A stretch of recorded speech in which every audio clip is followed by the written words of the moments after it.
do your actual job.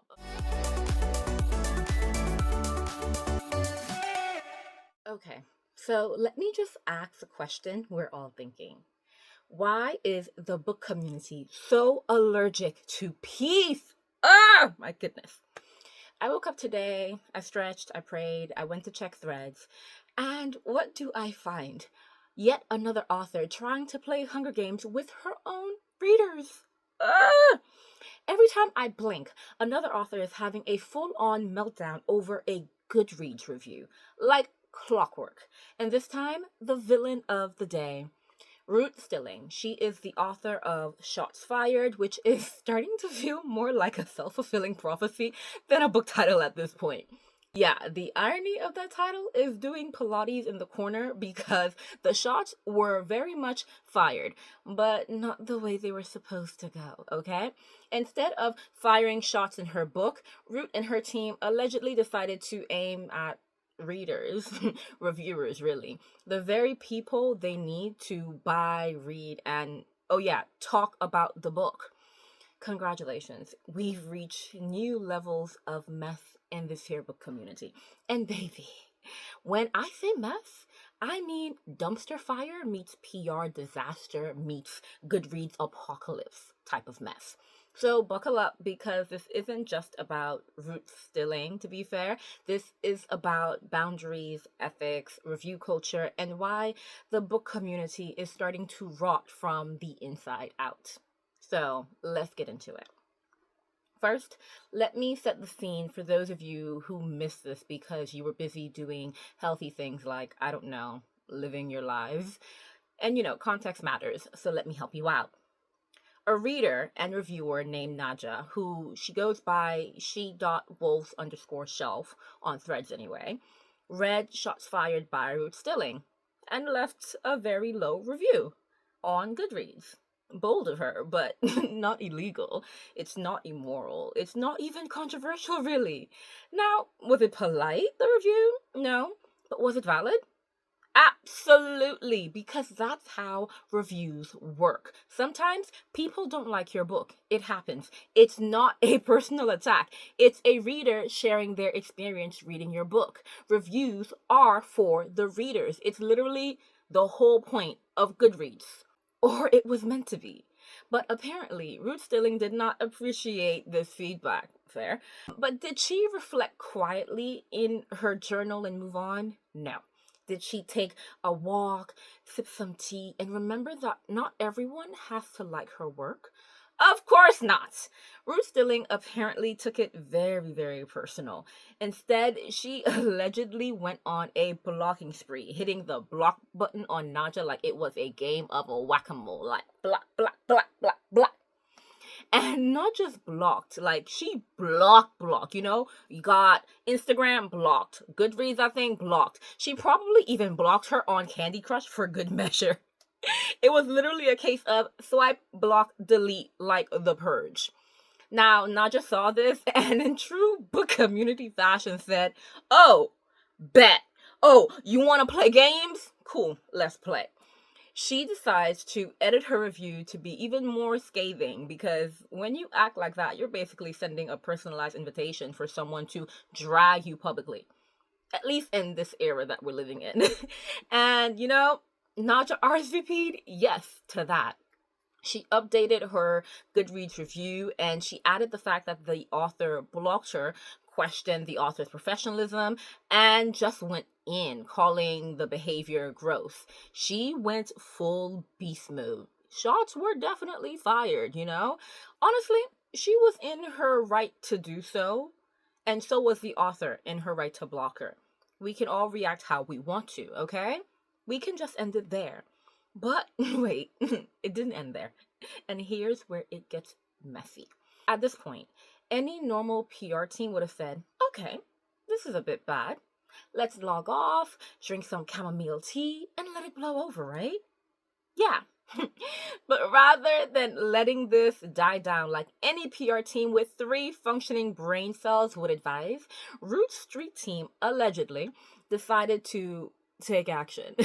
They said, let's make this 10 times worse. And when I say take action, I don't mean sending cupcakes or writing an apology. I mean, they organized a mass report campaign to get Naja's one-star review removed from Goodreads altogether. Yeah, you heard me right. Instead of letting a reader read, the PR team basically said, let's weaponize community guidelines like it's Fortnite. Screenshots leaked of actual messages from Ruth's team encouraging people to report the review. And they didn't even try to hide it. The messages literally said, please don't engage, just report the review until it disappeared. We don't want to make it worse. But that's exactly what happened, bestie. You guys have already made it worse.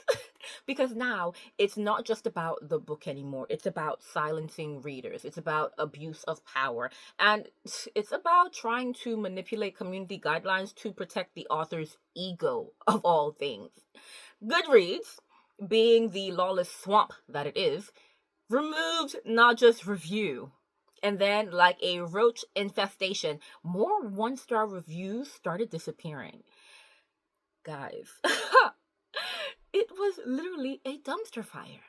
Other readers who criticized the books or, the author's behavior after finding out what went down with her and Naja, they started to find their reviews vanishing into the Goodreads abyss. Poof, gone. Like their boundaries, essentially. But in true book chats with Shelley fashion, let's pause for a quick roast session because clearly some people need to hear this. PR stands for public relations, not public retaliation. If your idea of crisis management is telling your team to mass report readers, you're not a PR rep. You're a messy minion with a Wi-Fi connection. This isn't how you do damage control. This is how you become the main character on Book Talk for all the wrong reasons. And the fact that y'all thought this would stay private, babe, have you met the intranet? And the book side of the internet at that. Screenshots are faster than street teams. Don't play with us. And you guys clearly learned your lesson, okay? But beyond that small little session, that wasn't even a roast. That was really just a PSA, a public service announcement. We're gonna stay paused, okay? Because Goodreads, I need y'all to step into my office. Actually, no. Step into my prayer circle, because what in the Amazon-sponsored chaos is this? We need to have a real conversation about what Goodreads is supposed to be.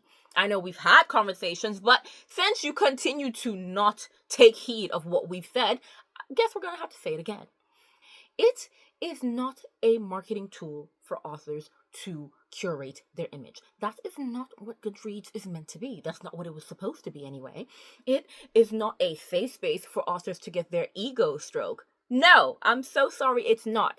It is, or at least was, and should have always been, a platform for readers. Reviews are for readers. Period. Full stop. End of discussion, okay? When you create a platform that allows people to rate and review books, you are inviting their opinions, not just their praise. You cannot remove negative reviews just because they hurt your feelings, okay? But that's exactly what has happened here.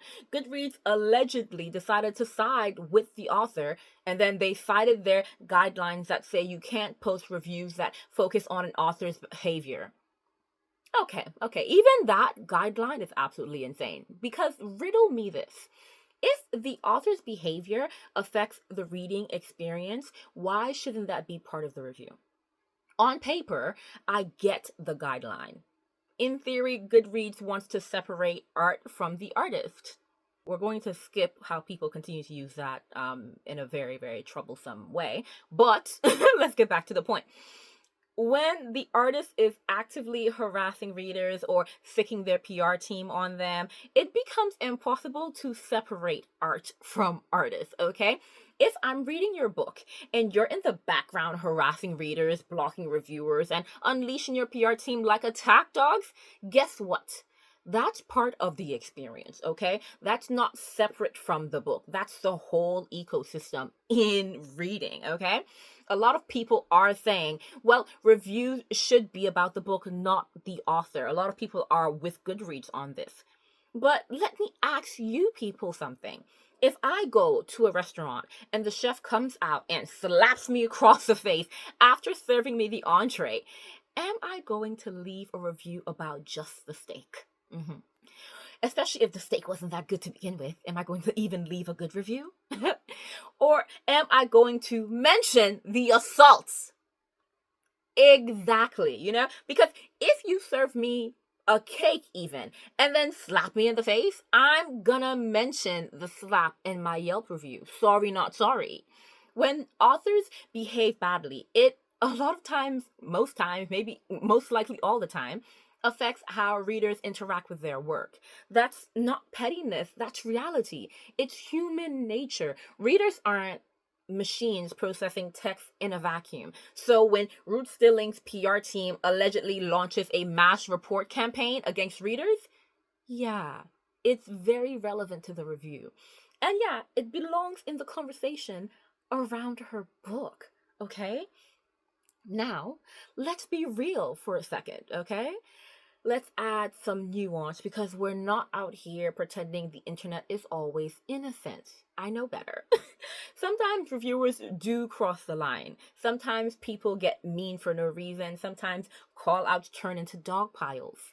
But in this case, the reviewer gave a 1-star rating, explained her reasons, and got blocked. So she updated her review to mention the author's behavior, which, again, is relevant when the author's actions affect the reading experience. That wasn't harassment. That was a reader standing her ground. Oh, and after the mass reporting, Naja posted an update saying that the author's team was allegedly pushing the story that she harassed the author, and that is why she got blocked. Naja, for her part, has denied this outright and said the last DM they ever exchanged was a random, accidental call months before any review was even posted. Naja even stated the fact that she has read several of this author's books, and that's why, obviously, she picked up this book. So it's not even like she was trying to hate. So basically, when you consider all of this, someone's lying, okay? And judging by the screenshots, receipts, and patterns of behavior, yeah, the internet has already made its decision, and probably the correct decision at that, okay? But here's the thing. We have to remember, calling out bad behavior is not harassment. Leaving a 1-star review is not harassment. Criticizing an author's actions, especially when those actions affect the community, is not harassment. If you send death threats, that's harassment. If you dog someone, that's harassment, okay? If you say, hey, this author did something shady and I don't recommend their books anymore, that's an opinion based on evidence if you have it. And if you can't tell the difference between the two, maybe you shouldn't be running a PR team. Maybe you shouldn't even be in this industry, truly. So let me just say this louder for the people in the back. You don't get to weaponize mental health every time you get criticized, because people started screaming mental health and harassment the minute this happened. No, no, no, no, no. Boundaries are important, but boundaries are not censorship tools. Okay? Goodreads, we need to really, really have a serious conversation with how you allowed this. Why are you still this bad at moderating? You're owned by Amazon, one of the richest companies on the planet, and yet your policies are still running on Windows 95 energy. How is it easier to delete a 1-star review than it is to delete actual spam or racist trolls or fake review bots? Truly make it make sense. At this point, Goodreads feels less like a book review site and more like the Wild West with corporate backing. Ugh. This brings us to the bigger issue, okay? Author-reader boundaries. Authors keep crossing the line into reader spaces, Goodreads was designed for readers, as I said before, not authors. It was supposed to be a place where people could be honest without worrying about backlash. But now we've got authors lurking in the comments, PR teams stalking 1-star reviews, and publishers acting like Goodreads is their personal marketing platform instead of a community space for readers. It's getting harder and harder to be honest on there because no one wants to get mass reported, blocked, or accused of harassment just for saying, hey, this book wasn't for me. And y'all, I've said this before, but apparently I need to put it on a billboard no matter how expensive that might be. Readers are not your employees, okay? We're not your unpaid marketing team, and we're not here to inflate your Goodreads average out of the kindness of our hearts, okay? When you publish a book, you are releasing it into the wild. You don't get to control the narrative anymore. You don't get to decide how people feel about it. That's the deal. If you can't handle that, maybe try pottery or yoga or deep breathing, something without a public comment section, okay? Because clearly you can't handle that. This situation is bigger than just one book or one author. This is about power. This is about the systematic silencing of readers. Ruth Stilling is not the first author to try this, and she won't be the last. We've actually seen this happen before, to be honest. Kate Corain in her review bombing scandal, when she review bombed her own colleagues. Authors crying harassment when they're called out for things like plagiarism, fan bases weaponizing street teams to silence criticism. It's a pattern, and it's getting worse because the bigger your platform, the easier it is to frame readers as bullies just for having an opinion. Meanwhile, debut authors and indie authors don't get the same privilege. If someone one stars their book, they have to swallow it. No huge PR team, no match reporting, no Goodreads mod team sliding in like Captain Save a Book. We are watching in real time as companies like Goodreads and teams like Ruth Stilling's PR group create an environment where readers are afraid to be honest. And that's dangerous. This drama, for lack of a better word, isn't harmless. It has real consequences because if reviews stop being honest, they stop being useful. And if readers feel like they can't say what they actually think, we lose the heart of the book community. We lose the heart of book community discourse. If readers can't trust review spaces, they'll stop participating in review spaces. At least they'll stop participating authentically. This isn't just drama, it's about trust. It's about the integrity of the reading space. And like I said, it's about power. At the end of the day, readers are the lifeblood of publishing. We are the reason authors have careers.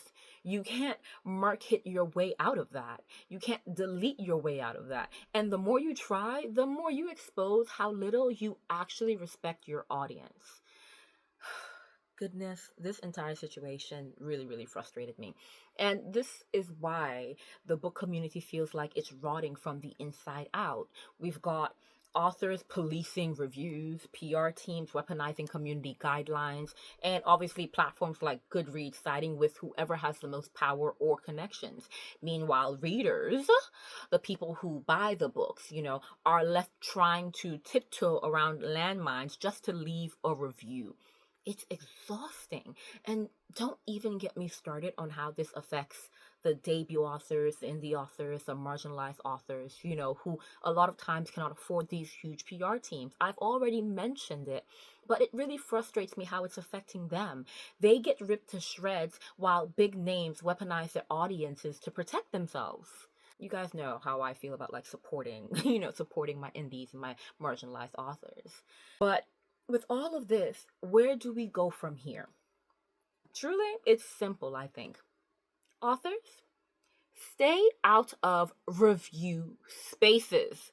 PR teams, stop manipulating the system and do your actual job, okay? Goodreads, I've said this several times, but I'll say it again. Do better. Do better. Fix your platform. Actually protect reader spaces. You wonder why people are flocking away. We got Fable, we got Storygraph. I don't even use Goodreads. I told you guys I left that ages ago. I don't even use it. I'm a Storygraph babe, okay? But I know a lot of people are on Goodreads. I know a lot of authors depend on Goodreads because they know a lot of people are still on there. But let me tell you, yeah, Goodreads is dead to me personally. That's their own until they get something sorted, and even then I might still stay away because I'm not about it. And as for readers, don't shut up. keep being loud, keep being honest. Don't let this kind of nonsense silence you. Because if there's one thing we're not gonna do, we're not gonna let review culture die because someone's feelings got hurt. Come on. The moment we stop speaking up, the moment we stop calling out this behavior, is the moment the book community becomes nothing but a marketing machine. And nobody wants that. Not even the authors, whether they realize it or not. Okay? We can love books and still hold the community accountable. We can support authors without letting them become tyrants. We can be readers without being silenced. It's not that hard. So, to Ruth Stilling, her team, and anyone else who thinks they can bully readers into silence, shots were fired all right, but they ricocheted right back at you. The readers, we're still standing. The community has receipts. We have screenshots, and we're not going anywhere. Readers are not the problem here. Not in this instance. We're the reason you have a career. Remember that, please, next time you try to go on some chaos, okay? All right, that's it from me. Guys, you know the deal. Sound off in the comments. Have you been following this entire mess? What do you think about the situation itself?